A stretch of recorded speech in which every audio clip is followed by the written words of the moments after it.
வணக்கம். இன்னைக்கு நாம இக்போ சமூகத்தோட ஒரு முக்கியமான கொண்டாட்டத்தை பத்தி கொஞ்சம் ஆழமா காக்க போறோம். நம்ம கிட்ட இருக்கிற ஆதாரம் ஒபேரிக்காவோட மகளோட ஊரி சடங்கு பத்தி சொல்லுது. ஆமா. ஊரிங்கிறது மணமகன் வீட்டார் பணம் அது கொண்டு மணப்பெண்ணுக்கான விலையோட கடைசி பகுதியை குடுக்கற நாள். ஆனா இது வெறும் பணம் குடுக்கற விஷயம் மட்டும் இல்ல. ஓ, அப்போ இது ஒரு பெரிய சமூக நிகழ்வா? நிச்சயமா இது ஒரு பெரிய ஒன்று கூடல். குறிப்பா பெண்களுக்கு இது ரொம்ப முக்கியமான நாள். அந்த சமூக பங்களிப்பை பத்தி சொல்லுங்களேன்.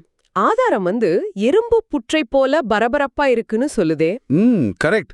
அன்னைக்கு பாத்தீங்கன்னா கிராமத்துல இருக்கிற அத்தனை பெண்களும் குழந்தைகளும் ஒண்ணு கூடிடுவாங்க. சமையல் வேலைகள் நடக்கும். எல்லாரும் சேர்ந்து செய்வாங்களா? ஆமா.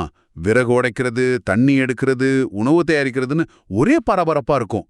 நம்ம முக்கிய கதாபாத்திரம் ஒகோங்கோ இருக்காரே, ஆமா, அவரோட மனைவிகள் குழந்தைகள் கூட சமையலுக்கு தேவையான சேப்பங்கிழங்கு, உப்பு, மீனுன்னு பரிசு பொருட்களோட வருவாங்க.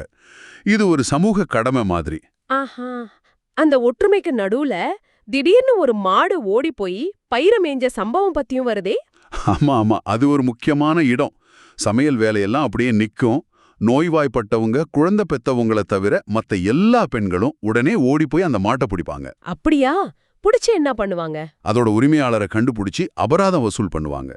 இது பாருங்க, இது சொன்ன மாடு பிடிக்கிற விஷயம் இல்ல. இதுல வேற என்ன அர்த்தம் இருக்கு? சமூக கட்டுப்பாடா? சமூக கட்டுப்பாடு ஒண்ணு, இன்னொன்னு பெண்களோட அந்த கூட்டு சக்தி.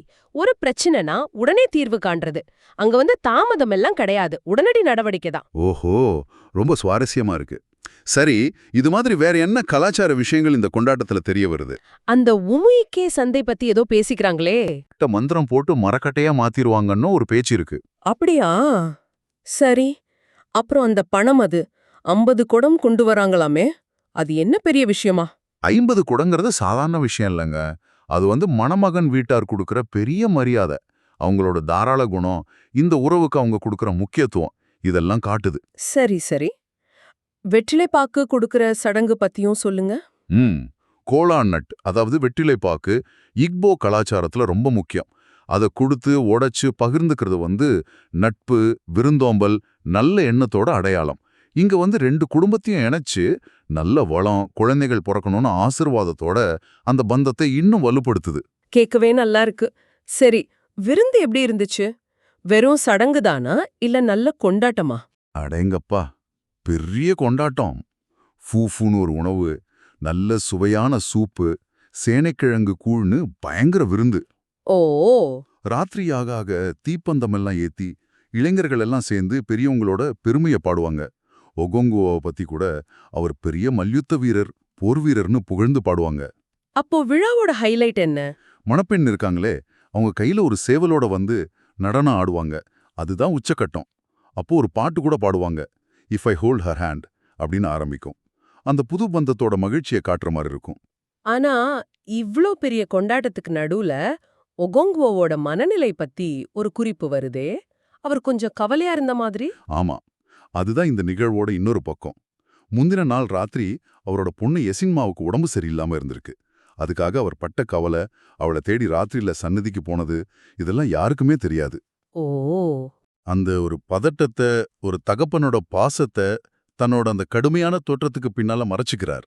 அப்போ இந்த பொதுவான கொண்டாட்டத்துக்கும் தனிப்பட்ட உணர்வுகளுக்கும் நடுவுல ஒரு பெரிய இடைவெளி இருக்குன்னு சொல்றீங்களா? சொல்லப்போனா ஆமா. சமூகத்துக்காக வெளியில காட்டிக்கிற முகத்துக்கும் உள்ளுக்குள்ள இருக்கிற போராட்டத்துக்கும் அந்த வித்தியாசத்தை அது காட்டுது. ஒகோங்குவ கதாபாத்திரம் முழுக்கவே இந்த ஒரு முரண்பாடு தெரியும். இந்த ஊரி விழா அதை அழகா வெளிச்சம் போட்டு காட்டுது. சரி, கடைசியா விழா எப்படி முடியுது? மணப்பெண்ண அவளோட கணவர் வீட்டுக்கு 7 சந்தை வாரங்கள், அதாவது கிட்டத்தட்ட ஒரு மாசம் தங்கறதுக்காக அழிச்சிட்டு போறாங்க. அப்படி போகும்போது வழியில ஒகோங்குவ மாதிரி ஊர்ல பெரிய மனுஷங்களுக்கு மரியாதை செய்யறாங்க. ஆக மொத்தத்துல இந்த ஊரி விழாங்கிறது வெறும் கல்யாண சடங்கு இல்ல. இதே அந்த சமூகத்தோட ஒற்றுமை, அவங்க விதிகள், கூட்டு பொறுப்பு, நம்பிக்கை, விருந்தோம்பல், கலைன்னு பல விஷயங்களை காட்டுற ஒரு நிகழ்வு. ஒவ்வொரு சின்ன விஷயத்துக்கும் ஒரு அர்த்தம் இருக்கு. ஆமா, இந்த மாதிரியான பெரிய கொண்டாட்டங்கள், சமூக பிணைப்புகள் எல்லாம் இன்னைக்கு இருக்கிற வேகமான உலகத்துல எந்த அளவுக்கு இருக்கும் அல்லது மாறி இருக்கும்னு நீங்க நினைக்கிறீங்க? யோசிச்சு பாருங்க. அதே மாதிரி வெளியில சந்தோஷமா பங்குகிட்டாலும் ஒகோன்கோ மாதிரி தனிப்பட்ட கவலைகளை உள்ளுக்குள்ள மறைச்சுக்க வேண்டிய தேவை இன்னைக்கும் இருக்குதா? இதையும் கொஞ்சம் யோசிச்சு பார்க்கலாம்.